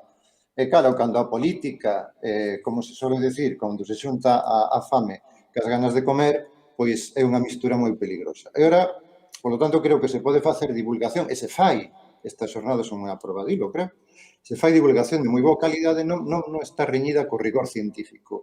A xente, en xeral, cando se lle explica as cosas, as pode entender. O que a xente non entende cando se lle vende algo que non é a realidade. E respecto ao contido de algunhas cuestións que se falaron tamén nas xornadas, precisamente o Reino Suevo, o período suevo, cando houve esta exposición, decía esa exposición era o tempo dos suevos na Galaequia, porque é o período dos suevos na Galaequia. Logo podemos facer as interpretacións que cada un pode facer libremente, pero é unha realidade e un feito histórico que no 411 comeza o Reino Suevo da Galaequia. E termina cando Leovixildo integra ese territorio. É unha realidade histórica que Mérida, nun momento determinado, foi unha das capitais itinerantes, porque unha característica de todas as cortes dos reinos bárbaros, os denominados bárbaros, é que son itinerantes. Tamén está relacionado co que dixo Pablo, que a presenza destas cecas. Os poderes locais poden ser locais, pode ser o foráneo local, pero está relacionado con isto. Entón, tamén co Reino Suevo e con outros períodos, creo que non tanto pola banda dos investigadores, dos profesionais, senón unha vez máis dos políticos ou daqueles que pretenden facer unha ciencia espectáculo. Pretendemos sempre o achado, isto é algo xeral, non estou pensando en ninguén en concreto, pero estamos fartos de atopar no periódico o castelo máis antigo, máis espectacular, o único, achado único. Lembro-me todavía cando se atopou este esqueleto en Cataluña, que chamaron Pau e dixeron que era o primeiro catalán na prehistoria, o primeiro catalán na prehistoria. Entón, o investigador, o historiador, o arqueólogo é iso. Nin é un xuiz, non é quen para xuzgar o que pasou ou deixou de pasar, é un narrador do pasado que utiliza fontes para describir feitos. E outra cousa, logo, é o que se pode interpretar a partir desos feitos. Entón, penso que é moi, moi importante deixar sempre que traballen os profesionais. Volvo ao que decía ao inicio, que non está reñida a calidade e o rigor ca divulgación, porque ademais é necesaria, porque o patrimonio é de todos. O patrimonio non é isto de que eu escavo neste sitio e a miña excavación, este é o meu xacemento, isto é unha visión tan personalista e tan rechazable que non pode funcionar desta maneira. O patrimonio é de todos. O patrimonio galego é de todos os galegos. Entón, os galegos hai que facerlles entender, a xente pode entender perfectamente que hai que cuidar ese patrimonio. E hai que darlle valor a ese patrimonio, pero darlle ese valor non significa facer un espectáculo, decir, isto é o único no mundo. Non, porque non existen cousas únicas no mundo. Porque sempre vamos a encontrar paralelos diso. Porque non hai, o mundo non está illado, está misturado dentro da prehistoria até hoxe. Entón non vamos a encontrar a peza única e repetible, porque sempre vamos a topar, e máis en arqueoloxía. Cantos teríamos que calar a boca de cousas que dixemos, isto é único, e logo, mira, pois aquí o hai. Bueno, estendíme un pouco demais, pero a idea era un pouco esta de que o rigor non está reñido o rigor científico non está reñido ca divulgación, e con a divulgación de calidad. Moitas gracias, Jorge. Eso é o principal obxectivo e finalidade desde o inicio a esta cuarta edición das Xornadas de Divulgación Científica do Patrimonio Arqueolóxico. Ben, e como xa estamos dando paso aos comentarios e ás aportacións ou as preguntas do público asistente, tanto en liña como presencial, eu teño aquí, por exemplo, unhas preguntas a Ignacio Vilar. Pois dicirlle que sí, Ignacio, vamos a enviar o enlace coas grabacións completas da xornada a partir da semana que ven, en canto o Servicio de Audiovisuales da Diputación nos edite todo o material que aquí se está a gravar. E por outro lado tamén poño en riba da mesa outra cousa que aporta Ignacio, que fala Carriarico, Ariamiro, Teodomiro, 3 reis ou un só rei, Martiño de Tours e Martiño de Dumio, os maiores destrutores de megalitos da Galia e da Galaecia. Tedes algo que aportar a este comentario de Ignacio? Sí, falaba de que si Carriarico, Ariamiro, Teodomiro, 3 reis ou un só rei, e logo comenta Martiño de Tours e Martiño de Dumio, os maiores destrutores de megalitos da Galia e da Galaecia, entre interrogación. De megalitos. Se referirá a dólmenes, bueno, en fin, a estruturas dese... Non sei. Tamén queda aberto, por suposto, para a participación daqui dos presentes. Se trata dun feedback, non? Dun debate a varios para poder, aportar o que vexamos a través deste debate. Sobre a pregunta, non sei se realmente o mellor para Ignacio necesitaríamos algo máis concreto con esos comentarios que fai, porque a min tamén non sei moi ben o que quere decir, non? Como son preguntas, pero, bueno, seguimos pendientes. En sala, algo que aportar tamén? Ou algo que preguntar tamén a raíz das ponencias anteriores que non tivemos ocasión para preguntas e este agora o momento? Sí, Juan José Molina. Podelle, Ofelia, Bego, podíaslle pasar o micrófono, por favor, a Juanjo.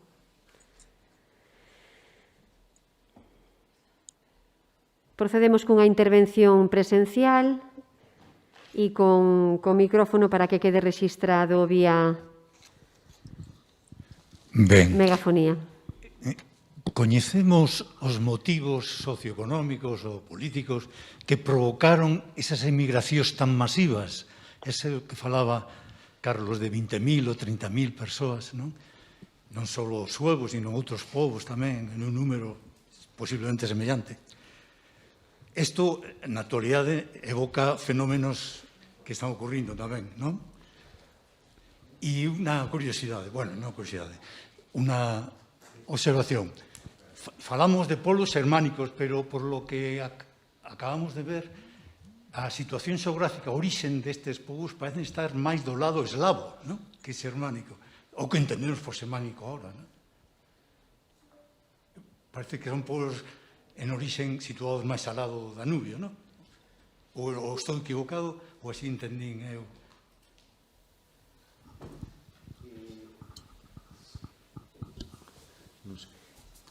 Tamén está Jorge, que ademais é máis experto neso. Bueno, primeiro, son povos, antes se matizou un poquinho, pero son povos xermánicos. Que ocorre? Que proveñen, os xermanos en principio procedían, canto menos no momento en que entran no radar dos historiadores clásicos, procedían da zona do Mar Báltico e a Europa Oriental. Trasládanse desde ali.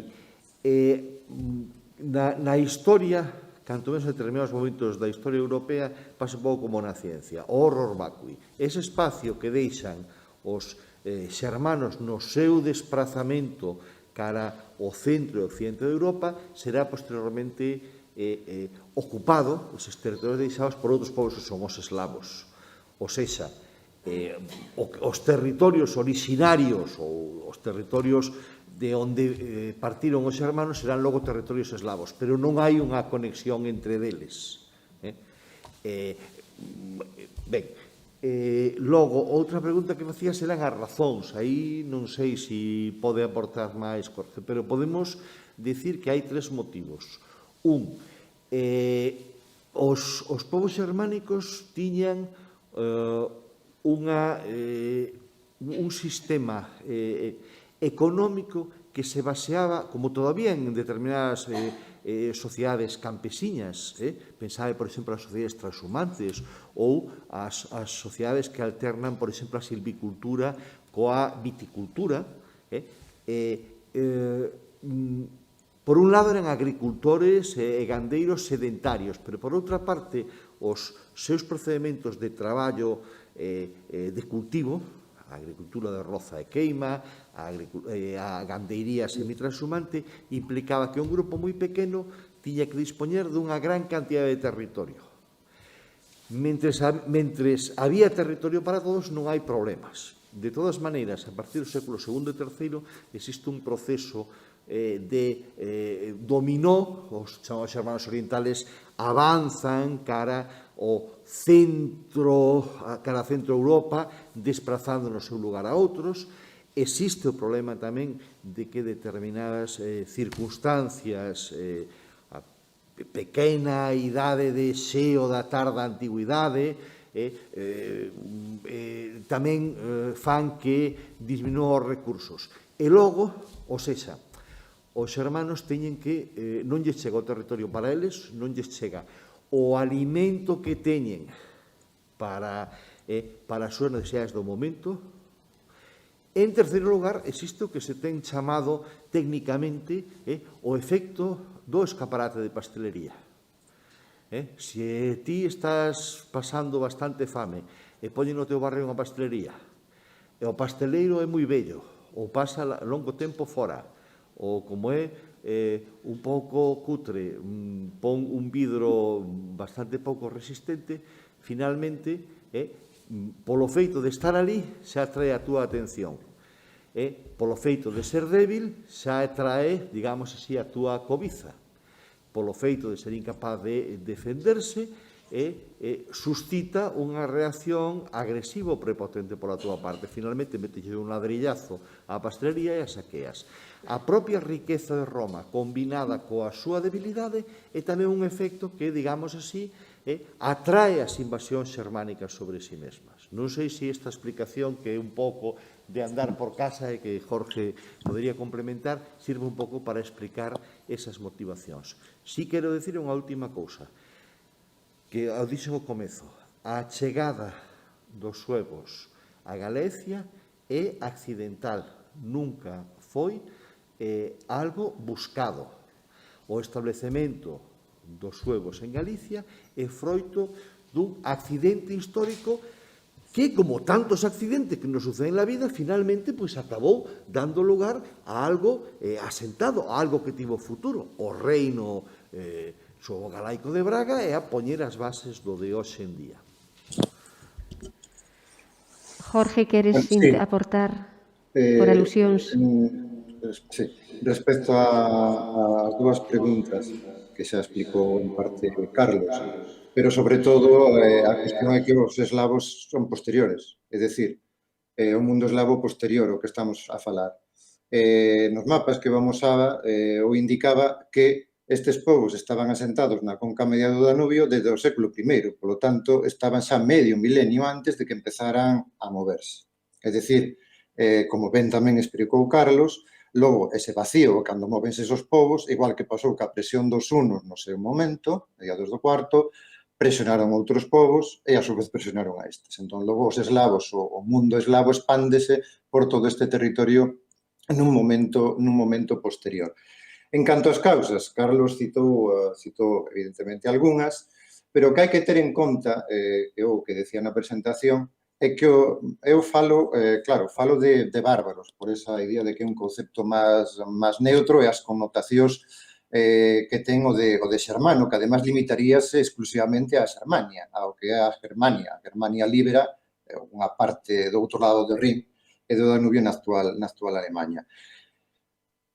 O mundo bárbaro é unha creación do mundo romano.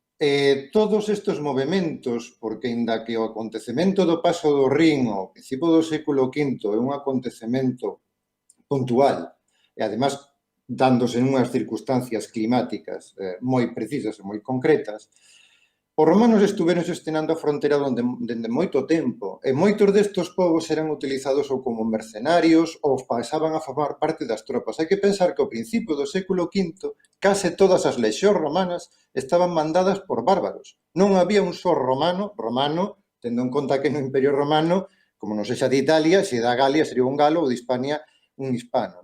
Entón, que este é o éxito do Imperio Romano.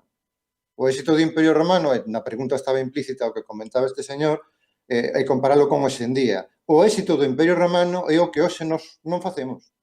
O éxito do Imperio Romano foi integrar como cidadáns románs e mesmo nas élites dirixentes a estas persoas. Hoxe non facemos isto, metémonos nun campos de refugiados. Esta é a diferencia, saltando con este salto enorme no tempo, pero como fixose a comparación, evidentemente, a xente sigue movéndose, pero as solucións son distintas. Entón, cales son as causas? Hai cada vez tamén dentro do proceso do que é a caída do Imperio Romano, que, inda que haxa un momento puntual das invasións, é unha multitude de causas e durante moito tempo. Unha delas é a barbarización do propio exército nese momento, a fragmentación política do imperio, dun enorme territorio que cada vez era máis difícil de controlar, precisamente porque cada vez estas lexións, en un general, actuaba de forma autónoma, había unha atomización territorial. O que vai a ser a Idade Media, o que vai a ser prácticamente a Idade Media, a fragmentación progresiva do poder. Ese é un elemento tamén importante e hai que ter en conta a hora de entender os movimentos destes povos, que además non é que puxéranse a mover no comezo do século V, levan movéndose dende sempre, porque además son sociedades que non teñen a mesma composición da sociedade típica do mundo romano, as sociedades que teñen unha composición dunha forma completamente diferente. E sí que eu quería decir unha cousa de o que comentou Carlos, de que a chegada dos suevos é un accidente histórico, e que todo é un accidente histórico. É dicir, como non houve invasión da Península Ibérica, sino que foron invitados a pasar, como tamén foron invitados a pasar os árabes no seu momento por unha das faccións en disputa nese momento, pero logo gustoulle a Península, se quedaron, estamos a facer divulgación desta de casi de salón. Neste momento estamos falando de cousas moi complexas con un lenguaje moi sinxelo. Pero accidente histórico todo, é un accidente histórico que Nerón que máis a Roma. Accidente histórico en que senso, pregunto de Carlos, porque os suevos chegaron ali, porque estaban pola Galia, invitáronos a pasar, e logo os suevos quedáronse e os vándalos pasaron ao norte de África. Sí, accidente histórico, pero non entendo o significado. Isto é unha pregunta directa, Carlos, non entendo o significado de que é un accidente histórico. Ou que queres decir con iso?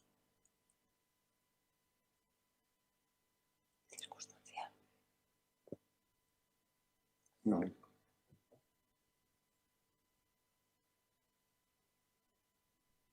Dun espacio diferenciado, político, creado dentro do Imperio Romano. Quero salientar que hai, dito dunha maneira moi sincera, non me gusta falar desta maneira, o proxecto inicial do asentamento suevo non é crear especificamente un reino galaico. Vou dicir unha barbaridade, os suevos non entraron coa bandeira azul e branca estrelada coa idea de crear unha nación galega. Vale? E a creación dese espazo político, social, diferenciado e peculiar, que, insisto, é unha realidade á altura de mediados do século VI, nos momentos finais do reino suevo, é froito precisamente dun proceso moito máis longo e moito máis complexo, dun proceso, volvo a repetirme, de inculturación e de aculturación, de mestizaxe, de fusión, como sabes, Jorge, foron todos os espazos políticos que xurden no proceso de descomposición do Imperio Romano en Occidente. Non había unha intención de crear unha Francia, non había intención de crear unha Inglaterra. Son resultados de procesos moito máis complexos. Somos nós hoxe os que mirando para atrás decimos este foi o momento, e somos en certo sentido nós que seleccionamos en que momento do segmento histórico, decimos este foi o momento en que comenzou todo. Parafraseando, e perdón que me estou estendendo, a Mario Vargas Llosa na súa famosa novela, no? En que momento se jodió el Perú? O día así, a primeira liña de Conversacións na Catedral de Vargas Llosa. Vale, somos nosos que leximos segundo as nosas necesidades. Ahora, por exemplo, en Galicia, por circunstancias, nos interesou moito pois o feito da autonomía ou a independencia política ou a creación dunha identidade. Poderían interesarnos outras cousas. A mí, personalmente, debo decir, como historiador, vou a facer unha confesión, me resulta moito máis interesante, moito máis atractivo, sin faltarlle a ninguén, que é moi interesante, a real identidade de quen foi Carrerico. A mí me resulta moito máis fascinante a identidade das persoas que fixeron unha das transformacións máis fundamentais que se dá lugar neste período que chamamos convencionalmente o Reino Suevo. A transformación duns abruptos desfiladeiros fluviais, primeiro en lugares habitados, segundo en lugares cultivados, e moi posiblemente tamén a creación dunha das máis grandes exemplos de paisaxe histórica, de paisaxe humanizada, de paisaxe artificial, antropoxénica, que se coñeceu no mundo, que é a Ribeira Sacra. Para min é máis, me resulta neste momento máis interesante quenes eran eses cenobitas, quenes foron rozando as zonas de carballeiras das rías altas e dando lugar a creación de aldeas, espacios cultivados, etc., que realmente, si tal rei, sin quitar de importancia, pero si tal rei fixo isto, si tal outro, quen se convirteu máis ou quen se convirteu menos. Interesa máis a conversión e moito menos os reis. Eu sou máis dunha historia da xente común que é o que é unha historia social que dunha historia dos grandes personaxes, dos grandes protagonistas, e creo que é unha historia que pertence ao pasado e que deberíamos abandonar dunha santa vez. Moitas gracias. Temos máis intervencións que, perdonádeme, pero quero dar paso tamén aos asistentes, como, por exemplo, Manuel Álvarez, que nos pregunta, e isto terades que responder os historiadores, como podemos interpretar o episodio que relata Idacio no seu cronicón sobre a irrupción dos suevos en Lugo no día de Pascua do ano 460, asesinando a moitos, entre eles ao rector da cidade, di, e continúa. Sendo Lugo unha das capitais da Galaecia romana, ata esa data tan avanzada non houbo presenza sueva aquí? Ou máis ben non tiñan o control efectivo da cidade? Cal foi o papel de Lugo no reino suevo? Penso que Carlos fixo mención a algunhas destas cuestións na conferencia. Si queres... Pois mira, moi brevemente, que quere decir eso? Quere decir que 50, como dixen antes, 50 anos despois de chegada dos suevos á Península Ibérica, importantes segmentos da poboación, sobre todo aqueles máis vencellados ao extinto Imperio Romano, continuaban resistíndose. Pero non sorprendamos, a conquista anglosaxona nas Illas Británicas durou 2 séculos e medio e non se completou. Non se completou, quedan Gales, quedaron territorios no norte de Inglaterra, queda Cornualles e, por suposto, xa para non falar de Escocia ou de tal. Fixo antes unha pequena alusión a elo, e que estes son temas moi complexos, Jorge. Entre o proceso de descomposición do Imperio Romano e o proceso de asentamento destes povos xermánicos, eu si prefiro seguir utilizando o termo, é dicir, nese momento de barbarización, prodúcense unha serie de procesos moi complexos. Por exemplo, o renacemento de identidades sepultadas ou marxinadas nos tempos do Imperio Romano, pero que ademais cobraron pula dela. Por exemplo, sabemos que hai castros, tío te salientado, sabemos que hai castros que volven ser rehabitados que volven a ser centros, non deixaron de serlo propiamente neste período. Por poñer un exemplo que coñece todo o mundo, a historia do rei Arturo é a historia da resistencia dos celtas frente aos anglosaxóns, pero eses celtas non defenden o Imperio Romano, están defendendo un proceso diferente e distinto. O principal inimigo que se atopou o fundador do reino franco, Clodoveo, foi a existencia dun reino céltico galaico, o reino de Siagrio, que ocupaba o centro da península. Sabemos da existencia de comunidades e tal, ou seja, dito de unha maneira sinxela, non só o Lugo, que tiña a súa cousa. Os habitantes, digamos, das zonas céltico-castrexas do norte e do oeste de Galicia, por exemplo, os aunonenses que ocupaban a zona do Val Miñor, resistíronse ferazmente inicialmente a conquista sueva e mantiveron unha, digamos, independencia ou autonomía durante canto menos 2 ou 3 xeracións.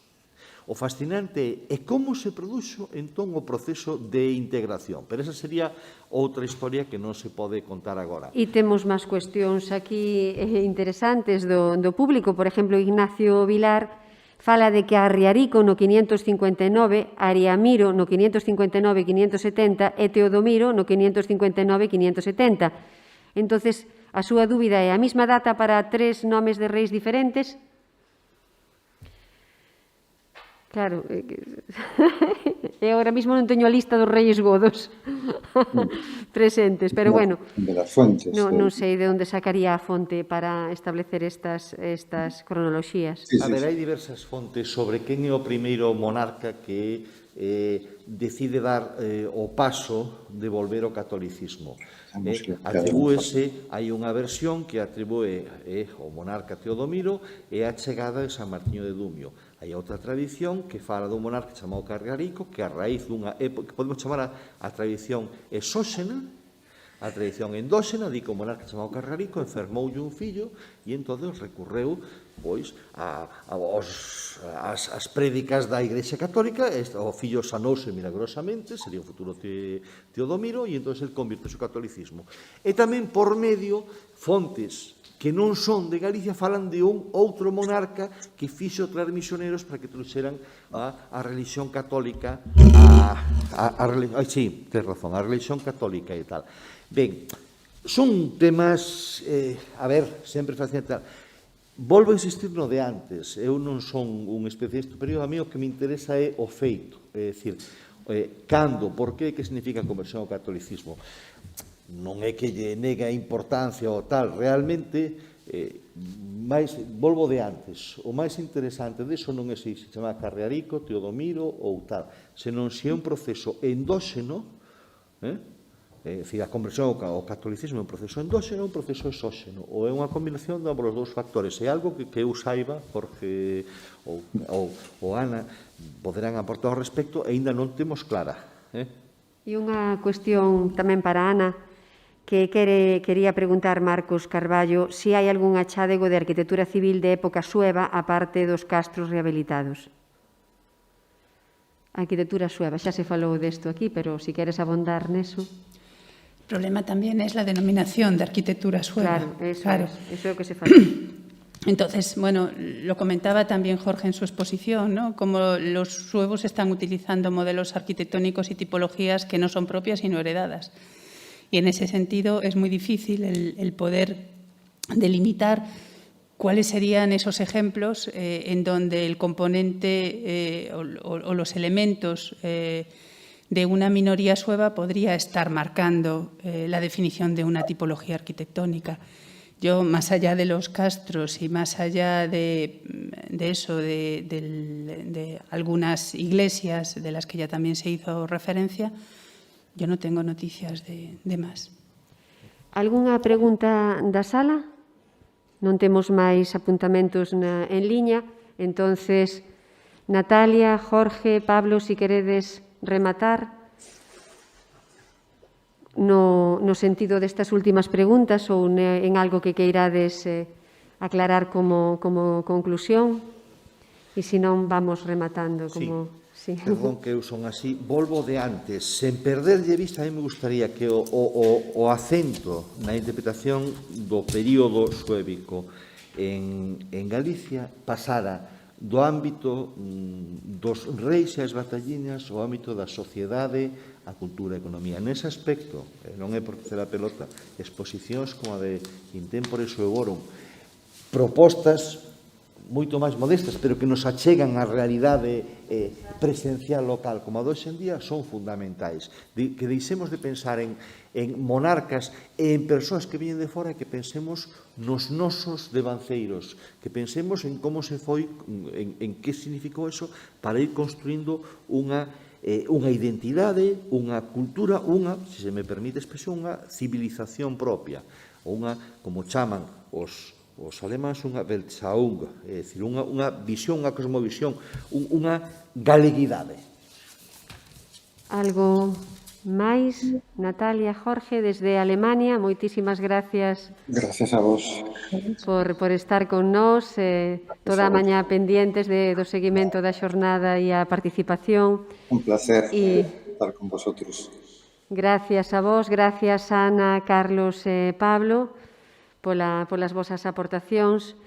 E, bueno, así un pouquiño como conclusión para pechar a xornada, pois empezamos coa idea desta xornada polas escasas fontes documentais dos séculos V e VI para o ámbito do noroeste peninsular e esa historiografía tradicional que hasta fai 2 décadas consideraba esta parte de historia como escura, e que agora mesmo con estudiosos e especialistas como os que nos acompañaron e que agradecemos de novo, pois estáse a revertir esa hipotética decadencia que se sinala pola ausencia de datos textuais concretos, porque se está suplindo con achados e excavacións arqueolóxicas, co estudio da cultura material conservada e, por exemplo, en Galicia temos que sinalar as excavacións de Vigo de Fernández nos anos 2010-2011 e tamén esta nova estupenda e necesaria confluencia do estudio interdisciplinar, é dicir, que temos diversas ciencias con un obxectivo común de analizar e contextualizar manifestacións culturais como as de época sueva, a través da epigrafía, da arquitectura, do paleomedio ambiente, dos camiños, do comercio, dos obxetos, etc.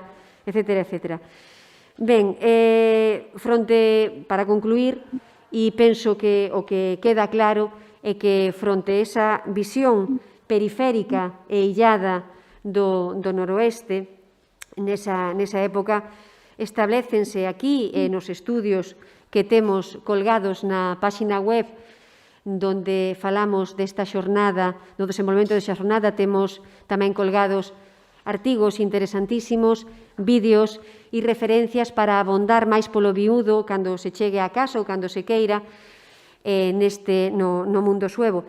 E dicía que frente a esa visión pois xa se estableceron e aquí consolidamos esas bases para que se siga potenciando a investigación e se siga consolidando a existencia deste sistema socioeconómico do que falábamos, controlado por unhas elites locais, vencelladas coa monarquía existente, cunhas relacións comerciais atlánticas e mediterráneas e unhas actividades ben ricas e variadas, xunto cunha cultura material senlleira e heteroxénea, produto de hibridacións, de aculturacións, de inculturacións, etc. Termos todos eses tratados aquí nesta cuarta xornada de divulgación científica do patrimonio arqueolóxico científico da provincia de Lugo. Da divulgación científica do patrimonio arqueolóxico.